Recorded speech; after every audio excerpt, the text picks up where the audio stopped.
these technical difficulties. Here I am fumbling back and forth, having to read off of an iPad. And of course, I have my little felt fingers. Next thing you know, the screen all spazzes out, and then I read the wrong thing. One of the interviews that I've been waiting for, reading Ace's stuff, and of course, I read the whole thing wrong. That's what you get. It's a little bit of humble pie, I guess. But anyways, I want to thank the Ace once again for being with us and thank God that he was in the chat so he could correct me. I see. So sometimes I do make a mistake, but I got all this stuff going on. Man, if you guys could see what's going on behind the scenes here, you would be like, well, geez, Sam, how come you don't have 5 or 6 arms? I know. Well, I just have these 2. And of course, setting the standard, raising the bar like we do every single week. And one of the other things that sets the standard and raises the bar is our guest every week at this time. Of course, now you know that I am fluent and familiar with multiple nostalgia things, cartoons, toys, sitcoms, all of that. However, I must default to a professor every once in a while. And that professor joins us every single week, and that is Professor Deep Cut Dave. Professor, are you there, sir? Drive time Dave right now, but I'm here, Sam. Drive time Dave today. That's right. Okay, so we have drive time Dave as opposed to Deep Cut Dave. Dave, I hope this is not going to be too distracting as you are driving, and hope you've had a great week so far. It looks like that, we'll get to some wrestling here in just a few moments, but I have a whole list here of Popeye stuff, and I think that we're going to hold that until next week. Is that correct? All right. All right, so we're going to hold the Popeye stuff because you reached out to me a couple of days ago and you said, hey, there's an anniversary going on and that you've been traveling. In fact, you met somebody the other day, but it has something to do with the Beatles. And I just played a cartoon version of the Beatles. I hope that was the right one. But that was the right theme. Okay, great. It was the right theme. Is Beatles from 1964? Is that what I saw? Is it 19? I believe 60, I want to say 65. Okay, 1965.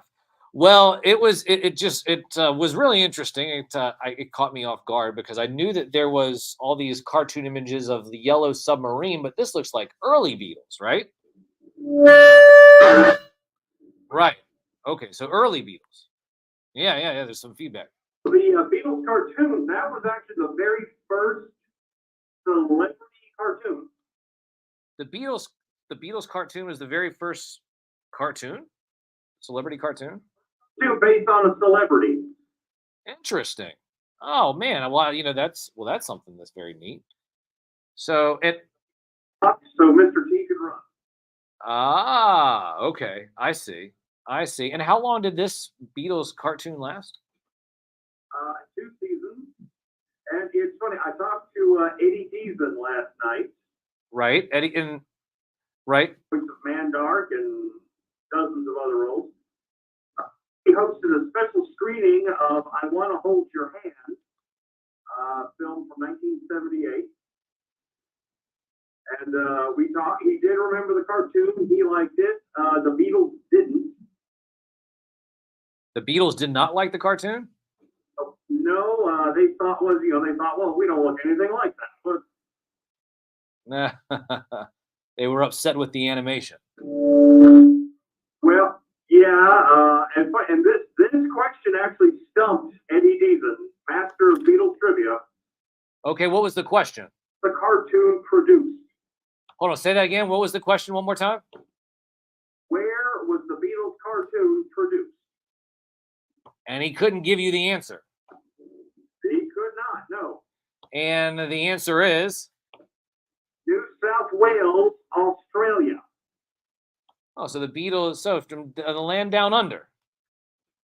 Well, they wanted to go with the cheapest studio they could find. And Australia's pretty cheap. Well, so now I guess we know why that they were so upset that they didn't look like themselves. Because I'm sure that if they had a cheap studio making the anime, right? I mean, that seems to be the case, right? It was done in Australia, and the voices were recorded here in the States. Paul Frees did like half the cast. Oh, okay. Well, I mean, I'm sure that saved them some money along the way, correct? Depended on the animation. Well, and the Beatles were upset with it too. So at least that's what it seems. At least that's how it seems. Let me see here. I got let me try to make sure that I got all the levels and everything right. Okay. So now, Dave, I'm sitting here, I'm going through, of course, the last couple of weeks of wrestling, and I need some sort of I just an idea of what's going on. About a week or so ago, The Rock shows up and Cody's like, I'm going to step aside and not face Roman Reigns. And then the crowd goes nuts over the next couple of days over at house shows and some other events. What ends up happening is that the whole Rocky sucks chant start again. And people are very upset, it seemed like. And then they had this WrestleMania event on Thursday night. And that WrestleMania event, The Rock comes out and basically becomes full on heel. And Cody says, I'm going to be fighting Roman Reigns, not you. And then, Yeah, that. whoop, sorry about that. Sorry about that. Go ahead. You're kind of going in and out there, but yeah, it's like Cody wins. He gets, he's got the brass ring. He's going to go for the gold, and now he isn't. He's going to give it to The Rock. Like, why? Well, no, and I agree with you. That was one of the things that I thought was very crazy as well. The way that they just wanted to just throw in this curveball with The Rock, and it just seemed like they didn't think any of this through. And Triple H comes out last night and says, "Hey, listen, I'm in charge. People need to in the back need to sit there and know their role." Basically, calling out The Rock and all of that. So, Cody Rhodes, the dumbest man in professional wrestling. oh, there you go again, man. No, I'm not asking you to apologize. No, people who apologize are simps. No, you shouldn't apologize for anything unless you ran over your grandmother with a reindeer or something like that. Maybe then she might have deserved it too. But so you think that what are they going to do with The Rock moving forward? Are they going to do anything with him? Is this Part time at best. well? I think the last couple of times he was there. I think he injured himself during matches. Am I not mistaken? Well, yeah, he's like what, 45? I mean, he's 50. He's 50. He's 50. I think. Anyways, there's a lot of feedback. Sorry about the feedback going in and out. I'm having to dance these levels here with my little felt fingers as we're having the conversation. But Dave, so do you think that The Rock will have anything? I mean, because he just recently became part of the board for TKO Enterprises. They kicked out Vince McMahon. There's probably still a lot more dark stuff that's going to come out with all of that. So, I mean, The Rock is he used to be, I guess, a big Hollywood draw. I do feel like that is almost feels like he's kind of trying to reinvent himself after that terrible, terrible decision about hanging out with another billionaire on Hawaii and asking the common man for a bunch of money to support the Hawaii stuff. And he gets back in the ring. I mean, he's got movies. He can do behind the scenes stuff. He doesn't need to be taking the spotlight from younger guys. right, but you know what it is? It's when they come through that curtain. It's when they come through that curtain in that amazing moment where they hear their music and the crowd is cheering. It's an adrenaline. It's a rush. It's a drug. And I hear all the time that when wrestlers leave, that's the one thing that they miss. They miss the pop. Hulk Hogan stayed in the WWE, and we have no Rock. No. That's absolutely correct. No, that's absolutely correct. And I think that you're spot on. I'm not really sure. It does feel like he's stealing the limelight from younger talent. But I don't know. It seems like that they've set it up really good. There was all this brouhaha with The Rock slapping Cody, and then The Rock, cursing out Triple H after the show, and so they did a real good job setting it up, I guess, with an entertainment, type of angle. So it's going to be very interesting to see, I guess, how they go from here. Dave, did you get any action figures this week? Not really, no. No action figures. So we'll circle back next week and we'll talk about action figures. All the week. I've forgotten what daylight looks like. Oh yeah, well yeah, that's the graveyard shift is tough. So the graveyard shift is tough. So make sure you're safe and careful out there. I know that 5 o'clock train, smacks you pretty hard, regardless of how much coffee you've had. So, but Dave, listen, I want to thank you so much. Keep driving safely. God's own flashlight. That's right. That's right. Next week we're going to talk about Popeye. Popeye just celebrated an anniversary. How old is Popeye? He is 85 years old this past January. 85 years old. We're going to talk about Popeye next week, and I already got that list. So if you come up with anything else, let me know.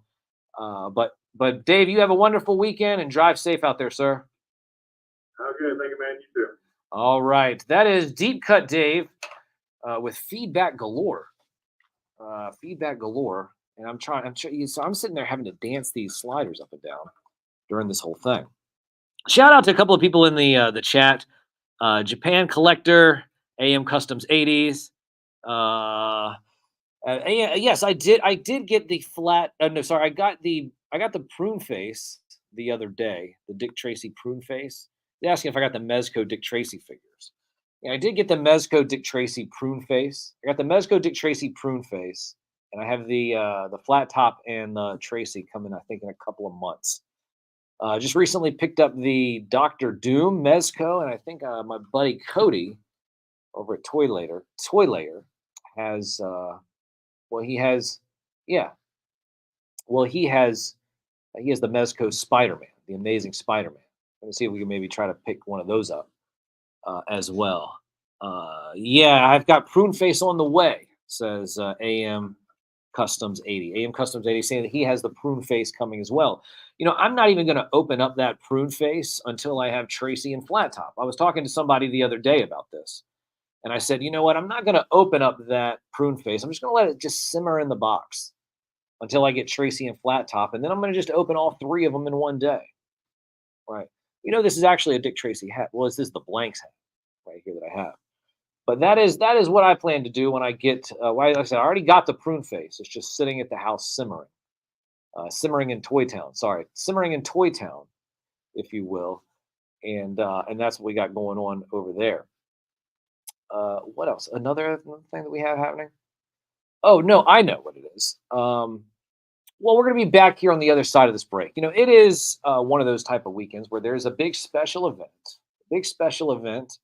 I'm going to be talking about said special event here in just a few moments. And we're going to be talking about that special event and playing some songs and all of that jazz. I want to have everybody just direct them once again back to direct them back to, Sam Newsman, at Sam Newsman all over social media.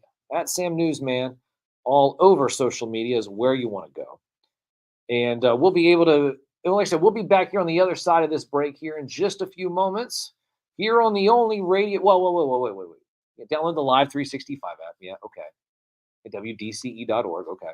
What else, guys? What else? Okay. At Sam Newsman all over social media. I'll be back here on the other side of this break. You're on the only award-winning radio show dedicated to the magic and nostalgia of Saturday morning, hosted by me, a real media puppet. From the most trusted puppet in media, reporting since Roswell, I'm Sam Newsman, and this is Saturday Morning.